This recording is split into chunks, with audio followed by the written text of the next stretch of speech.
Modi has made it clear that India will not compromise, and Modi stands firm. Now, India, USA, Russian oil, US tariff is a fast-moving story.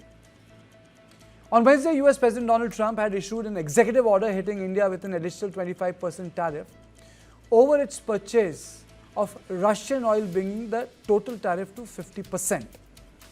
This has raised the total tariff on Indian imports to the United States to 50, among the highest rates imposed by the US. The MEA was quick to call out the extra tariff as unfair, unjustified, and unreasonable. But this time, India's response did not stop at that. Prime Minister Modi drew the Lakshman Rekha for Donald Trump. Speaking at the MS Swaminathan Centenary International Conference, Prime Minister Modi sent a strong message to the United States of America.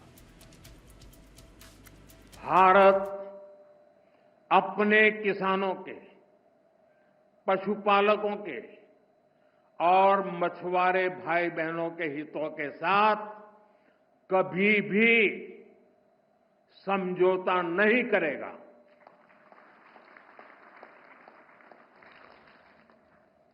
और मैं जानता हूं, व्यक्तिगत रूप से मुझे बहुत बड़ी कीमत चुकानी पड़ेगी, लेकिन मैं इसके लिए तैयार हूं।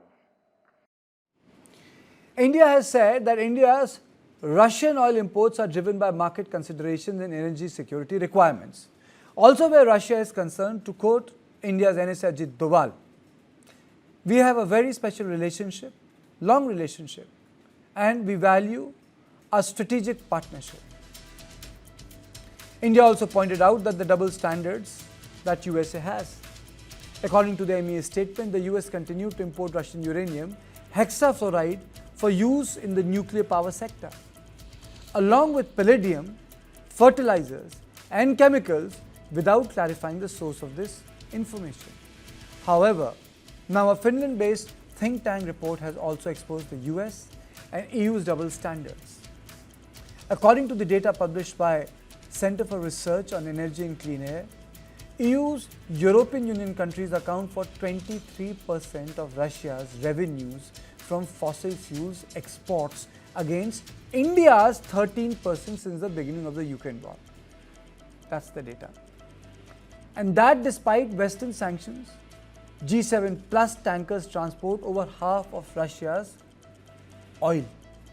European Union has been procuring not just energy but also fertilizers, chemicals, iron, steel and transport equipment from Russia. Now, last night at a press briefing, when asked directly on why was India being singled out, President Trump, and would China could face similar penalties for its trade in Russian oil, Trump said, "It may happen, I don't know, I can't tell you yet, but we did it with India, we are doing it probably with a couple of others. One of them could be China." Do you have any similar plans to enact more tariffs on China as it relates Could to their happen. purchases? Could happen. Depends on how we do. Could happen. It may happen. I mean, I don't know. I can't tell you yet, but we did it with India. We're doing it probably with a couple of others. One of them could be China. But while all this is happening, the real issue is what is at the heart of Trump's tirade against India over trade and Russian oil purchase that threatens to undo the 2 decades of diplomatic progress. That is at the heart of the matter. At the core of Trump's pressure campaign is a very discreet push to boost American oil exports. His campaign is backed heavily by US fossil fuel giants, and as per the New York Times, his latest tax package offers nearly $18 billion in new incentives for the oil and gas sector, and India is already a rising customer. Trump's tariff warning isn't just about punishing India for its energy choices.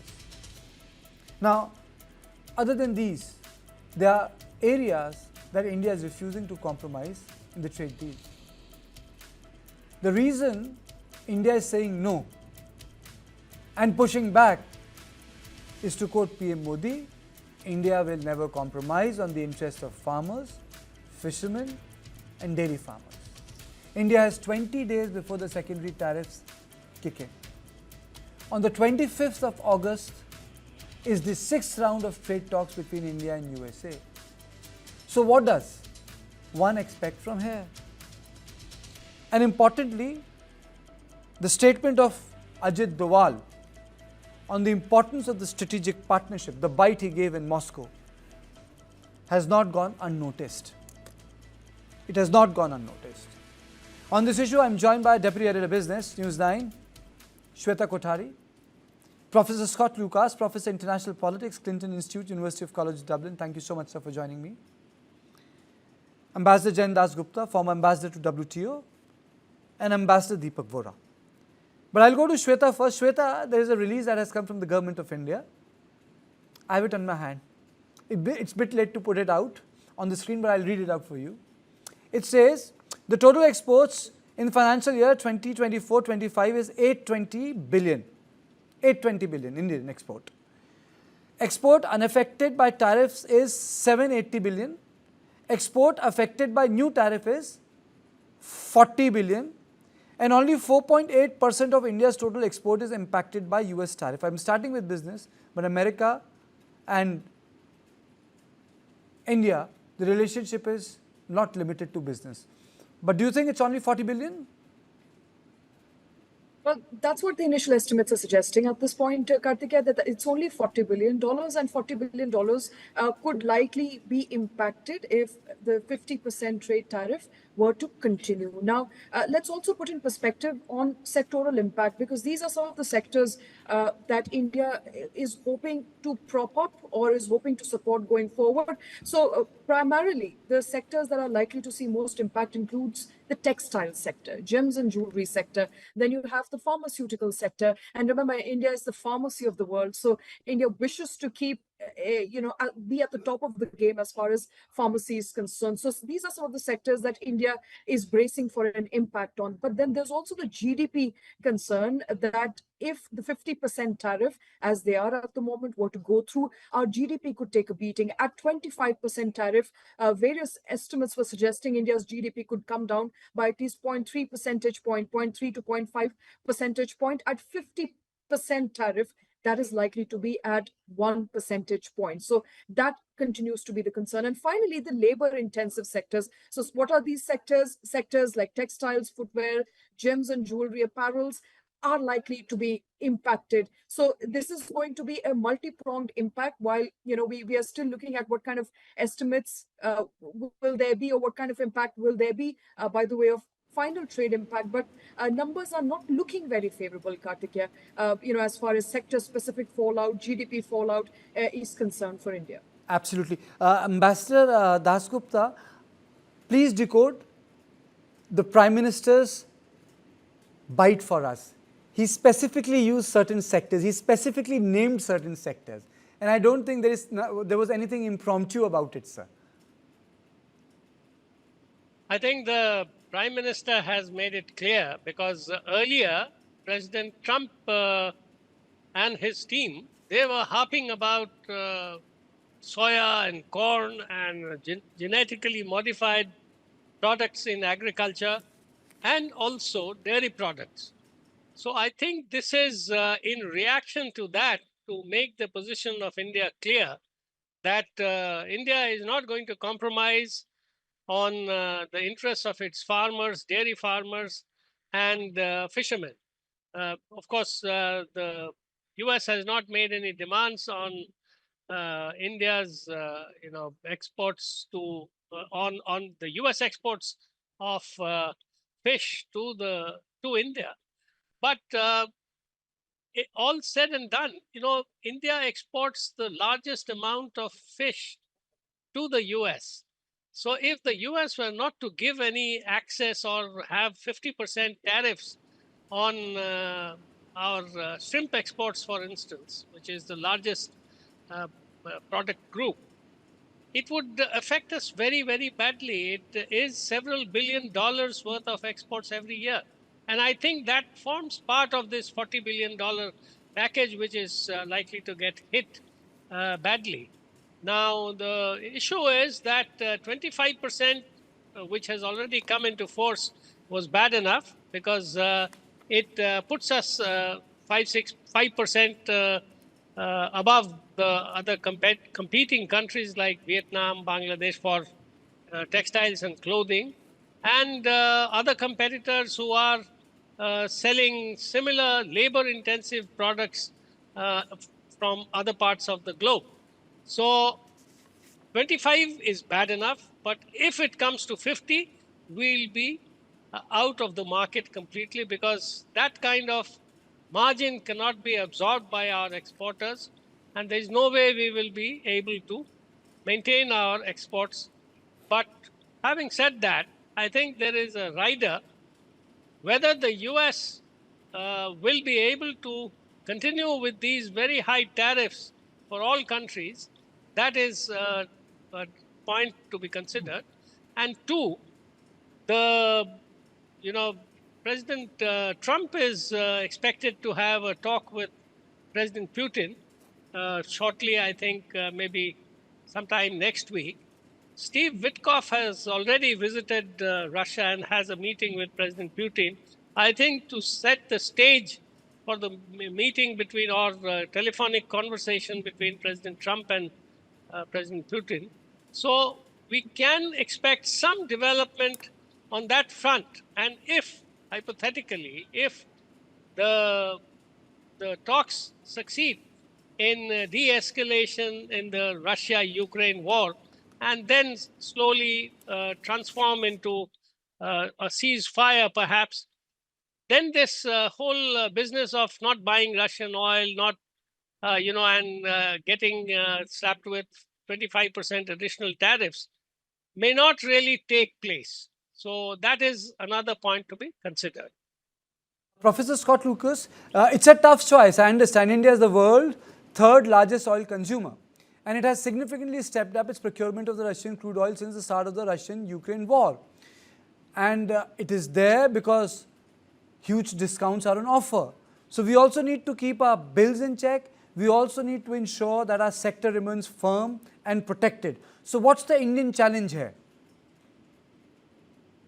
Well, I think, first of all, I have to tell you that I think the argument for the increase in tariffs based on imports of oil from Russia is a pretext for why Donald Trump has escalated this. The fundamental, and this was revealed by Reuters earlier this week from 4 Indian officials and 2 U.S. officials, is that the U.S. and India were very close to a trade deal this spring. Indian officials thought they had an agreement for a 15% tariff on their products going into the United States. India had offered no tariffs on U.S. manufactured goods, reduced tariffs on alcohol and cars. The deal went to Trump, and he demanded more. He demanded effectively no tariffs on U.S. agricultural products into India, and that collapsed everything. And because Prime Minister Modi did not call Trump, effectively going to him like other leaders have, and said, oh, please reconsider, Trump took this personally, and he doubled down on this. And I think the idea of India purchasing oil from Russia, and I think that is a serious issue, I have to be honest with you, on a separate program because of Russia's invasion of Ukraine. But I think here it's just because Trump is using this and latching on to it. So I'm going to make 2 points here. First, unfortunately, I think it is highly unlikely that you're going to get a ceasefire even after a Putin-Trump discussion, because Russia doesn't want a ceasefire. Russia wants the U.S. to take its side in its seizure of Ukrainian territory. So I don't think India can rely on that.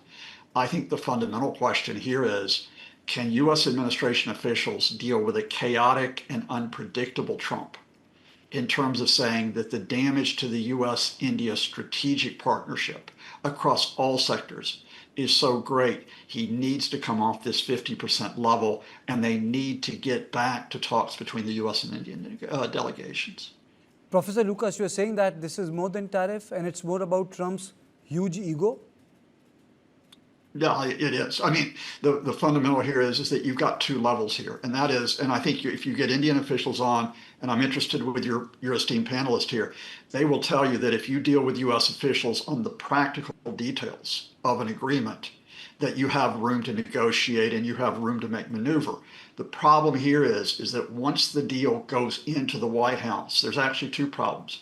The first is Trump has certain advisors who are what you might call warrior protectionist. They don't want any deals. They want effectively the U.S. to be an economic isolation, imposing its will on other countries. Peter Navarro is one of the names here to take.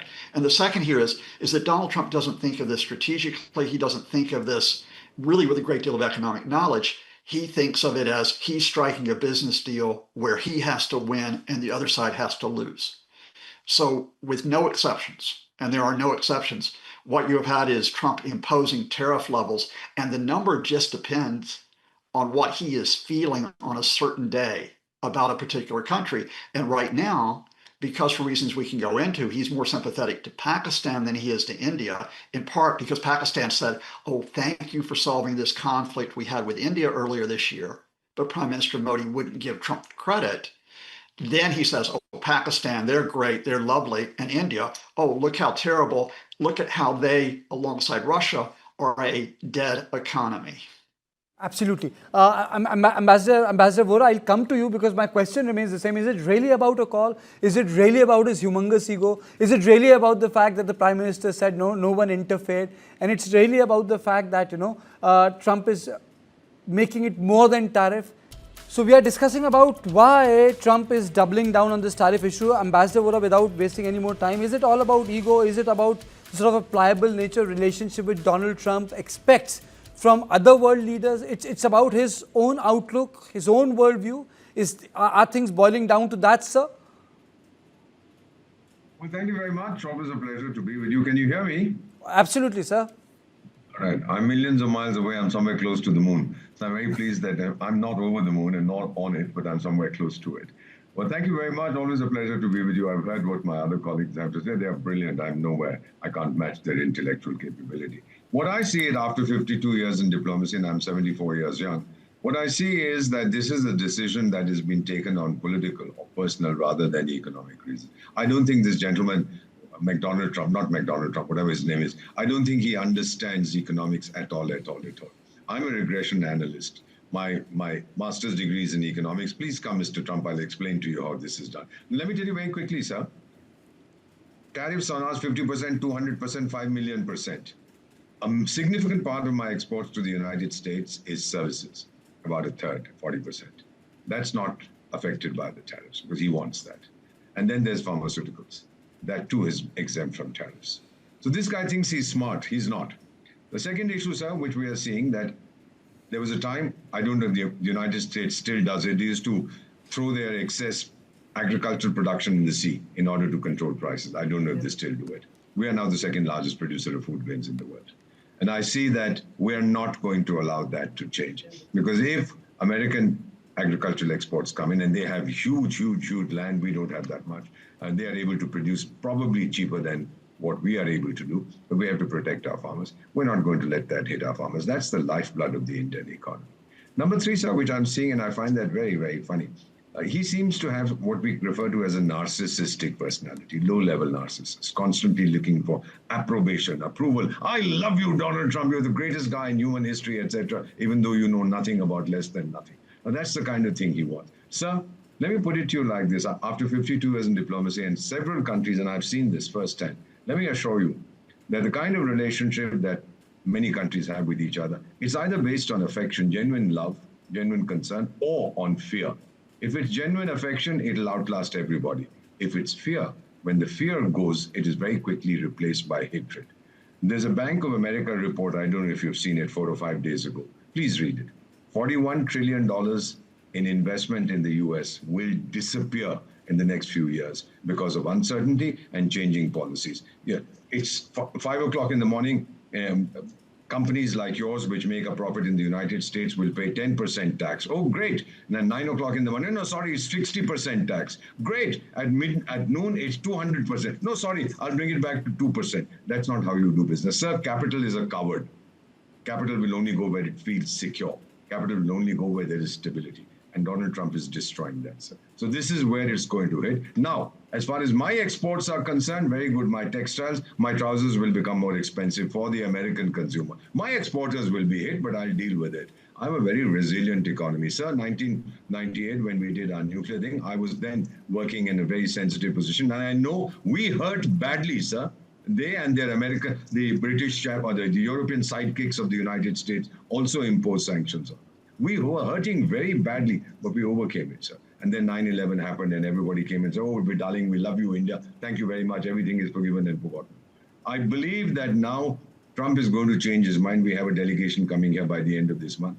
He's going to realize that it'll hurt America more than it'll hurt India. Of course, my exporters will hurt, but we'll find a way out. Some other place we'll go to, we'll find new markets. Finally, if my trousers are not going there, who's going to sell them trousers? Vietnam will turn around. So they're also good businessmen. Wow, they can buy trousers from India for $10. Now they're not buying from India, so I'll sell it for $1,000. America will have no choice at that point because we are their most reliable supplier. How do you tell Donald Trump this? Good luck if you succeed. Let me know. I'm going back to sleep. Shweta, are there areas where differences can be hammered out, keeping in mind that the farm sector issue is politically also very sensitive, keeping in mind also the sort of agitations that have taken place in past 15 years on the issue of farm sector, land reform, farm reforms in India? Absolutely. As Ambassador Vora pointed out, and I don't think I can outdo him, but, come to think of it, it's the textiles, which can be made an exception where perhaps we'll have to find out if there are other markets and there are other synergies that we can work out. Pharmaceuticals, there's no clarity there yet whether pharmaceuticals will be under the 50% tariff regime or whether they will be exempted or whether there will be more tariff on pharma, sector. So those are, some of those sectors that one will need to watch out for. Clearly, there's no clarity, Karthikeya, and that's the problem because on 25th of August, you have the US delegation coming in to negotiate, better tariff rates, perhaps a deal, and on 27th is when the 50% tariff rate really kicks in. So a window of 48 hours perhaps for India. This is clearly a pressure tactic that we're looking at. But let me quickly take you back to what government really is today. The government, very importantly suggesting one need not worry. The common people are talking about tariffs for the very first time. I mean, I hear from drivers to rickshawalas suddenly waking up to the word tariff under Trump regime, something that we've not seen in the past. And so, government today clarifying, don't be scared. Our exporters are not going to be badly hit, or at least that badly hit. Only 5% of our total exports, which is about $40 billion, is likely to be impacted as a result of the 50% tariff. It's important to note that India is saving about $4 billion in oil purchases from Russia. So if we were to go by the logistics and the mathematics, then it makes more sense to have better ties with the US, versus purchase oil from Russia. But it's not that easy, is it? It's very layered and it's very complex, and it's got to do with India's energy security. It's got to do with also India asserting itself that you can't be bullying us into, doing as you want us to do. Ambassador Dasgupta, as mentioned by Ambassador Vora, Navarro in his statement actually linked the purchase of Russian oil with the national security of the United States of America. Let me quote him. Let's talk first about the India's tariff, which went up to 50% today. The rationale for the Indian tariff are very different from the reciprocal tariffs. This was a pure national security issue associated with India's abject refusal to stop buying Russian oil. Ambassador Dasgupta. Yes, they are trying to first, take action and then justify it by stretching arguments beyond any rationality. So this is of a piece with that. No, the US is buying things from the Russians, low-enriched uranium, palladium, fertilizers. The EU is buying a whole host of things, including a huge amount of energy by way of oil, by way of gas. 20% of the gas that the EU consumes comes from the Russians. So, that is not being considered to be helping the Russian war effort. But India's, as you mentioned earlier in this on this show, only India contributes only 13%, whereas the EU contributes much more than 20%, and of the oil purchases. And the third thing I wanted to mention is that the US is actually scared of the Chinese retaliation. And that is why the Chinese are buying, I think, 2.4 million barrels of oil per day. And they just can't take action against the Chinese because they will retaliate. They will again stop the rare earth magnets. They will stop soya purchases. They will stop all kinds of agricultural purchases. And the US farmers will get hit very badly, apart from other industries, a host of other industries. And that will cause a great deal of distress and tumult in the US. So the US is really scared of China. But India has made it clear that it is not going to retaliate. And not in explicit words, but it has never mentioned anything about retaliation. So it is clear that it is not going to do that. And that gives some kind of comfort to the US to carry on with what it is doing. Now, I wanted to mention one thing about this whole business of a trade deal. India has been saying right from the beginning, and this will come up definitely in the 6th round of negotiations on the 25th of August, that trade deal has to be mutually beneficial. And by that, it is very clear. India wants tariffs to come down below the December 2024 levels, which were there as part of the US's overall tariff profile. That is what a concession would be in exchange for the concessions that India is prepared to make. And President Trump does not have trade promotion authority from the US Congress. He can't give that assurance, not that he is even thinking of giving any kind of tariff concessions to the other side. He is just wanting to take and take. So this would have come in the way of India conceding tariff concessions unilaterally without getting any reciprocity or anything in return. So I think this would have come in the way in any case. The issue of Russian oil, I don't think it is really the last thing which President Trump would utter if this carries on. Because if, hypothetically, India were to stop buying Russian oil, tomorrow he will say, what about Russian arms? I also mentioned that. So you stop buying all kinds of Russian arms and dump all the platforms that you have been using for the past 50 years or so. Then, hypothetically, if you were to concede that, so he will say, please walk out of BRICS, because BRICS is an anti-US coalition and it is meant to de-dollarize the world. And I have already mentioned that you will be facing additional tariffs because you are a BRICS member. So you walk out of BRICS. And finally, I think the expression that has been used is that India must align itself with US interests. Now, where does that leave India? I mean, it is just not possible for any right-thinking, reliant economy with a great deal of dignity and pride in its own heritage, its legacy, and its position in the Committee of Nations to accept this kind of thing. We will take, if the tariffs don't come down, we will take it on the chin.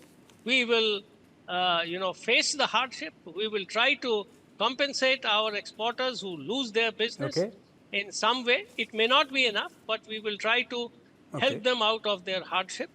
But I don't think this is going to last forever, maybe 6 to 8 months. And then the US economy will push back.